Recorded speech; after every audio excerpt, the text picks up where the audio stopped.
जय भीम सभी को। तो दोस्तों, अगर आप हमारे चैनल के साथ जुड़े हैं तो आपको पता होगा हमने पिछली वीडियोस में इस पुस्तक के बारे में चर्चा की थी, भारत अलगरूनी। तो इस वीडियो में हम इसी के एक और टॉपिक के बारे में जानने वाले हैं, धार्मिक रीति रिवाज, धार्मिक कृत और रीति रिवाज।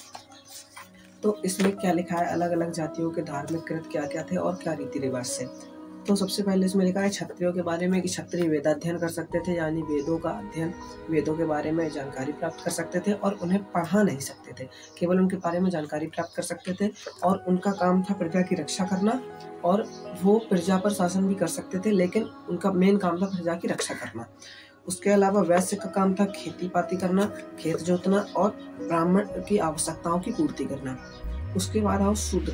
तो शूद्र का कार्य ये था कि शूद्र ब्राह्मण के जो कार्य हैं उनमें उनकी मदद करेगा, सहायता करेगा और उनकी सारी आवश्यकताओं को पूरी करेगा, क्योंकि वो उनका एक सेवक है। देखो ये लिखा है, शूद्र उनके सेवक की तरह है। तो अब इसमें शूद्र के बारे में ये लिखा है, लेकिन जब वो ब्राह्मण का सेवक है, यानी ब्राह्मण के सभी कार्यों में उसकी मदद करेगा, तो जो ब्राह्मण के विशेष अधिकार हैं जिन कार्यों में, जैसे पूजा पाठ है ना, और हवन करना या पूजा पाठ का कोई भी काम, उसमें शूद्र ब्राह्मण की सहायता नहीं कर सकता, क्योंकि वो ब्राह्मण के विशेष कार्य।